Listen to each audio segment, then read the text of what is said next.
آج جو میں واقعہ آپ کے سامنے بیان کرنا چاہتا ہوں، اس کا مقصد یہ ہے کہ دنیا کی محبت زیر دل میں نہیں ہونی چاہیے، دنیا کے لیے زیادہ پریشان ہونا اور زیادہ اس کے لیے فکر مند ہونا نہیں ہونی چاہیے۔ اس میں ایک آدمی تھے جو نبی کریم صلی اللہ علیہ وسلم کے زمانے میں وہ موجود ہوتے تھے، وہ نبی کریم صلی اللہ علیہ وسلم کے پاس آتے تھے، نمازیں پڑھتے تھے۔ ثعلبہ بن حاطب، ان نے ایک دن اللہ کے نبی صلی اللہ علیہ وسلم سے کہا کہ میرے لیے دعا کر، میں مالدار بن جاؤں۔ اللہ کے نبی نے فرمایا کہ ثعلبہ کیا کرتے دنیا کو، چھوڑو دنیا کو، دنیا کوئی ضروری چیز نہیں ہے۔ اس نے ایک بار پھر درخواست کی، اللہ کے نبی نے فرمایا دیکھو اگر میں چاہوں تو میرے ساتھ احد کی پہاڑی اللہ تعالیٰ سونے اور چاندی کے بنائیں گے، لیکن دنیا میں کوئی خیر نہیں ہے، جس حال میں ہو اللہ کا شکر ادا کرو۔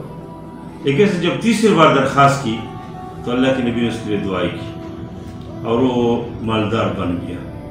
اس کے پہلے چند بکریاں تھی اور وہ ہر وقت کی نماز میں وہ آتے تھے، 5 وقت کی نماز اللہ کے نبی صلی اللہ علیہ وسلم کے پیچھے پڑھتے تھے۔ مال میں اضافہ ہوا، بکریوں میں اضافہ ہوا تو مدینے کی گلیاں تنگ ہو گئی، تو اسے تھوڑا سے مدینے سے باہر جانے کی کوشش کی، چراگاہ تنگ ہو گئی، مدینے سے باہر جاتے تھے۔ پھر جو پہلے 5 وقت کی نمازوں میں اللہ کے نبی صلی اللہ علیہ وسلم کے پیچھے آتے تھے، مسجد نبوی میں آتے تھے، پھر اس کی کم از کم کئی نمازیں متاثر ہو گئی، کبھی صبح آ گیا، کبھی مغرب میں آ گیا، تو زور دن کی نمازیں ادھر ادھر ہو، تو اور بھی بکریاں بڑھ گئی، تو آخر مدینے سے باہر جانا شروع، پھر جمعے کی لاتے تھے اور بڑھ گئی، تو آگے چونکہ اللہ کے نبی نے دعا کی اس کے لیے، اللہ کے نبی صلی اللہ علیہ وسلم کی دعائیں تو مستجاب ہے، تو آخر عیدین میں آتے تھے۔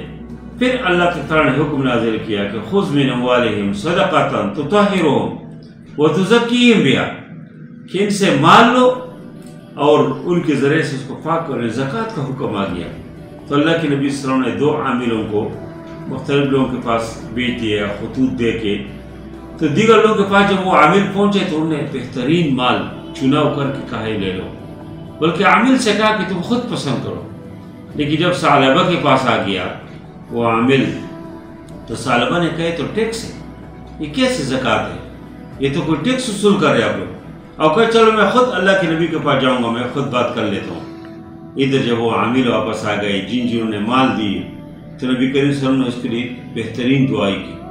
لیکن ثعلبہ کی بات آئی تو صحابہ نے کہا کہ اللہ کے نبی نے تو کہا ہے تو ٹیکس ہے، میں تو زکوٰۃ نہیں دوں گا، میں خود آ کے اللہ کے نبی سے بات کرتا ہوں۔ اللہ کے نبی نے فرمایا کہ ویح ثعلبہ، ثعلبہ تباہ ہو گیا، ہلاک ہو گیا۔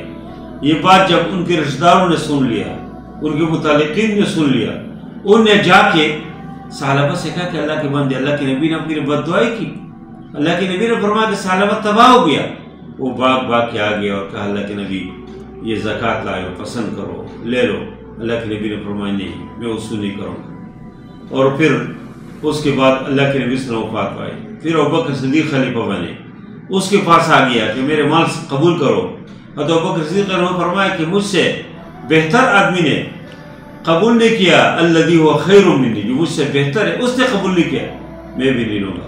اس کے بعد عمر فاروق رضی اللہ عنہ کے پاس آ گئے، عمر فاروق رضی اللہ عنہ نے فرمایا کہ مجھ سے بہتر 2 افراد نے، اللہ کے نبی نے ابوبکر صدیق نے اب زکوٰۃ سنی کہ میں بھی نہیں کرتا ہوں۔ پھر عثمان غنی رضی اللہ عنہ کے دور میں تشریف آ گیا، اور پھر اسی طرح بات کی اور زکوٰۃ کے لیے درخواست کی، منت کی۔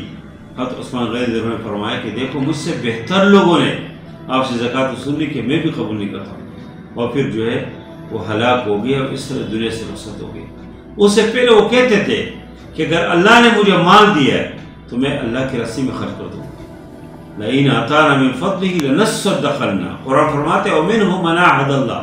کچھ لوگ اس طرح بھی ہوتے ہیں کہ جو وعدے کرتے ہیں اللہ کے ساتھ، لئن آتانا من فضلہ، اگر اللہ نے فضل سے ہمیں دیا، لنصدقن، ہم صدقات کریں گے، وَلَنَكُونَنَّ مِنَ الصَّالِحِينَ، ہم اچھے ہوں گے۔ لوگ کہتے ہیں ہمیں مال مل جائے نا ہم یہ کریں گے، ہم وہ کریں گے۔ اسی ثعلبہ نے بھی اسی امید کے ساتھ اور اسی وعدوں کے ساتھ اللہ کے نبی سے کہا کہ میرے لیے دعا کرو کہ میں اللہ کے راستے میں خرچ کروں گا، میں صدقات کروں گا، میں لوگوں کی تعاون کروں گا۔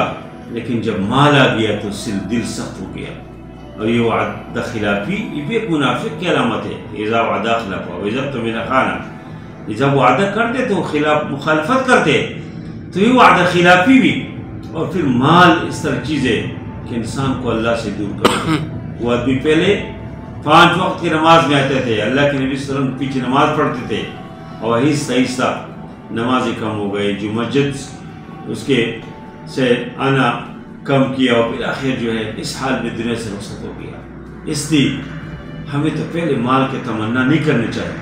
اللہ کے نبی نے فرمایا اللہم لا تجعل الدنیا اکبر ہمنا ولا مبلغ علمنا، یا اللہ دنیا ہمارے فکر کے جو ہے وہ مرکز نہ ہو کہ بڑا بس ہمارے یہ سوچو کہ ہمیں دنیا کیسے مل جائے، ولا مبلغ علمنا، علم کے مبلغ یہی ہو، علم اس لیے حاصل کرتا ہوں، ڈگریاں لے رہا ہوں، ڈگریوں پہ ڈگریاں، اور ادھر سے تاکہ مال کماؤں، یہ علم نہیں ہے، یہ کوئی مقصد نہیں ہے۔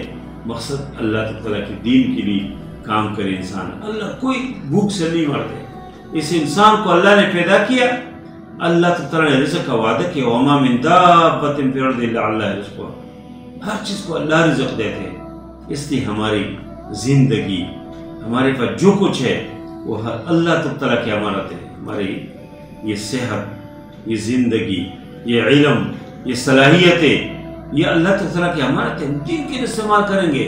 اگر جیب میں 1 پیسہ بھی نہ ہو تو ہم خوش رہیں گے، لیکن اگر دین کی فکر نہ ہو، اسلام کے لیے اور اسلام کی غلبی اور دین کی اقامت کی سوچ نہیں ہے، تو آپ کے پاس بہت کچھ بھی ہو تو آپ پریشان ہی رہیں گے۔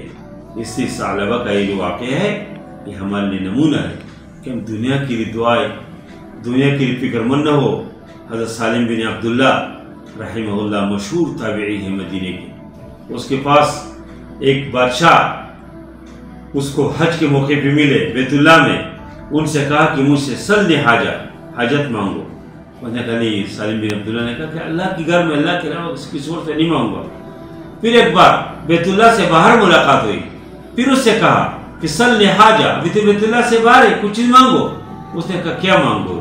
دنیا مانگو کہ آخرت؟ بادشاہ نے کہا نہیں، میرے پاس تو آخرت نہیں ہے، دنیا ہے۔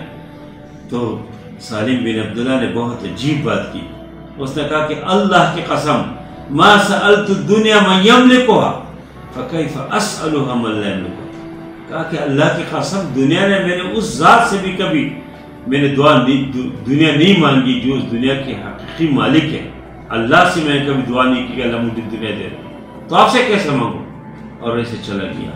اس لیے دنیا اللہ نے ہمارے لیے پیدا کیا، اللہ ہمیں دیں گے۔ هو الذی خلق لکم ما فی الارض جميعا، حلال طریقوں سے جتنے کسی کے پاس آ جائے اچھی بات ہے، لیکن اس کے فکر مند نہیں ہونا چاہیے۔ ہمارے سوچ، ہمارے مبلغ فکر اور ہمارے علم صرف یہ ہو کہ دنیا کمائی نہیں، ہم دین کے ہو جائیں گے، ہم اللہ کے ہو جائیں گے، تو اللہ تعالیٰ دنیا ہمارے لیے پیدا کی۔ هو الذی خلق لکم ما فی الارض جميعا، ہر چیز اللہ نے آپ کے لیے پیدا کی، لیکن ہمیں دنیا کے لیے، ہم کس مقصد کے لیے؟ وما خلقت الجن والانس الا ليعبدون، اللہ کی عبادت کریں۔ اس لیے ہمیں دنیا کمانا چاہیے۔ ہمارے لیے مثال ہے عبد الرحمن بن عوف کی مثال ہے، مالدار صحابی کے کہ دونوں حد سے اللہ کے راستے میں خرچ کیا۔ عثمان بن عفان ہمارے اور مالدار صحابہ ہے جو ہمارے لیے نمونہ ہے، لیکن ہمیں دنیا کی فکر مند نہیں ہونا چاہیے۔ آ جائے، آنے کا طریقہ بھی حلال ہو، خرچ کرنے کا طریقہ بھی حلال ہو، تو اللہ تعالیٰ اس میں خیر دیتے ہیں، برکت دیتے ہیں، اور اللہ تعالیٰ میں اضافہ کرتے ہیں، تو اللہ تعالیٰ ہم سب سے راضی ہو جائے، اور ہمارے دل میں اللہ تعالیٰ آخرت کی فکر اللہ پیدا فرمائے۔ وصلی اللہ تعالیٰ علی خیر خلقہ محمد وآلہ وصحبہ اجمعین برحمتک یا ارحم الراحمین۔